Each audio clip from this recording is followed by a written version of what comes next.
અમદાવાદમાં પોલીસનું mega search operation, જેમાં બાંગ્લાદેશી ઘૂસણખોરો સામે પોલીસે મોટી કાર્યવાહી હાથ ધરી છે।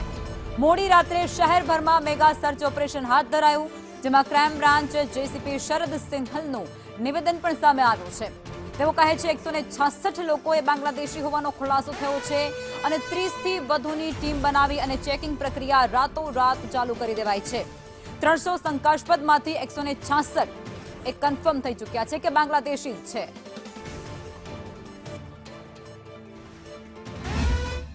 जो गई वक्ते चंडोला तलावમાં ઓપરેશન થયા હતા એમાંથી અમુક લોકો બીજા વિસ્તારોમાં જતા રહ્યા છે અને અત્યારે ગઈ વખતે અમદાવાદ છોડી દીધો, હવે પરત આવી ગયા છે। તો એવી માહિતી હતી, ટેકનિકલ માહિતી પણ અમારી પાસે હતી। આ બંનેનો ભેગા કરીને અમે કાલે 300 થી વધારે લોકોનો રાઉન્ડ અપ કર્યો અને જેમાંથી 166 બાંગ્લાદેશી અત્યાર સુધી એસ્ટેબ્લિશ થઈ ગયા છે। બાકીની અત્યારે ડોક્યુમેન્ટ વેરિફિકેશન ચાલુ છે। ગઈ વખતે 2025માં અમદાવાદ શહેરમાં અત્યાર સુધીનો સૌથી મોટો 465 જેટલાનો બાંગ્લાદેશીઓનો અહીંથી ડિપોર્ટ કરવામાં અમદાવાદ અને ગુજરાત પોલીસ સફળ થઈ છે। આ વખતે અત્યાર સુધી 166 નો આંકડા અત્યાર સુધી મળ્યા છે, જો એસ્ટેબ્લિશ થઈ ગયા છે કે આ બાંગ્લાદેશી છે અને ગેરકાયદેસર ભારતમાં ઘૂસણખોરી કરીને આવેલા છે અને 100-150 થી વધારે લોકોની અત્યારે વેરિફિકેશન ચાલુ છે।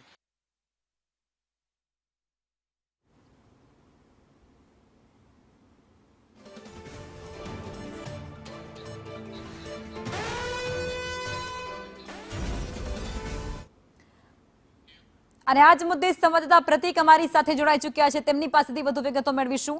પ્રતિક, રાજ્યભરની અંદર ઘૂસણખોરો સામે અત્યારે મેગા ડ્રાઈવ ચલાવવામાં આવી રહી છે। અમદાવાદમાં કઈ પ્રકારની ગતિવિધિઓ અને કેટલા વ્યક્તિઓ અત્યાર સુધી ઝડપી લેવામાં આવ્યા છે?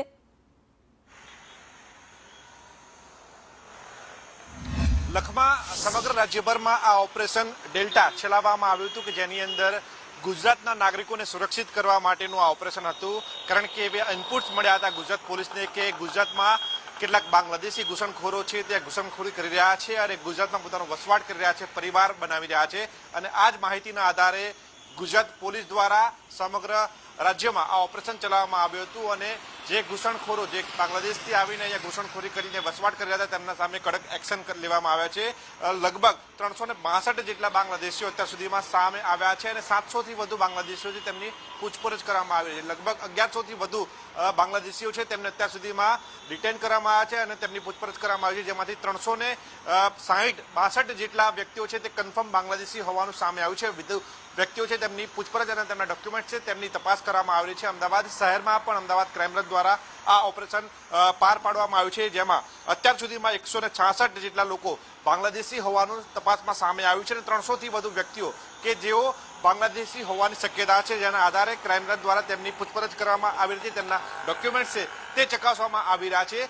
જે બાંગ્લાદેશીઓ અત્યાર સુધીમાં કન્ફર્મ થયા છે કે આ વ્યક્તિ બાંગ્લાદેશના જ છે, તે વ્યક્તિઓ ક્યાંથી ઘૂસણખોરી હતી, તેમના ડોક્યુમેન્ટ છે તે ક્યાંથી બનાવ્યા હતા તે બાબતે હાલ ક્રાઇમ બ્રાન્ચ તપાસ કરી રહી છે। ને આ કન્ફર્મ થઈ ગયા બાદ તમામ જે વ્યક્તિ બાંગ્લાદેશી હોવાનું સામે આવશે તેમને બાંગ્લાદેશ ડિપોર્ટ કરવામાં આવશે। અગાઉ પણ અમદાવાદ ક્રાઇમ બ્રાન્ચ દ્વારા અને એસઓજીની ટીમ દ્વારા આ પ્રકારનું એક ઓપરેશન હાથ ધરવામાં આવ્યું હતું કે જ્યારે ચંડોળા તળાવનું ડિમોલિશન થયું હતું ત્યારે પણ આ પ્રકારનું ઓપરેશન હાથ ધરાયું હતું અને તેમાંથી પણ મોટી સંખ્યામાં બાંગ્લાદેશીઓ સામે આવ્યા હતા, જેમને ડિપોર્ટ કરવાની પ્રક્રિયા હાથ ધરવામાં આવી હતી તેમજ તેમને ડિટેન્શન સેન્ટરમાં મોકલવામાં આવ્યા હતા। હાલ અમદાવાદ ક્રાઇમ બ્રાન્ચ દ્વારા આજે વ્યક્તિઓ કે 162 જેટલા વ્યક્તિ જે કન્ફર્મ બાંગ્લાદેશી હોવાનું સામે આવ્યું છે તેમને ડિટેન્શન સેન્ટર મોકલવાની કાર્યવાહી હાથ ધરવામાં આવી છે અને આ વ્યક્તિઓને આગામી ટૂંક સમયમાં જ બાંગ્લાદેશ મોકલી આપવામાં આવશે। એટલે કહી શકાય કે સમગ્ર રાજ્યભરમાં એક મોટું ઓપરેશન હાથ ધરવામાં આવ્યું છે, જે અંગે ડેપ્યુટી સીએમ દ્વારા એક મીટિંગ પણ રાત્રે દરમિયાન યોજવામાં આવી હતી, ત્યારબાદ આ ઓપરેશન હાથ ધરાયું છે, જેમાં ગુજરાત પોલીસને મોટી સફળતા મળી છે।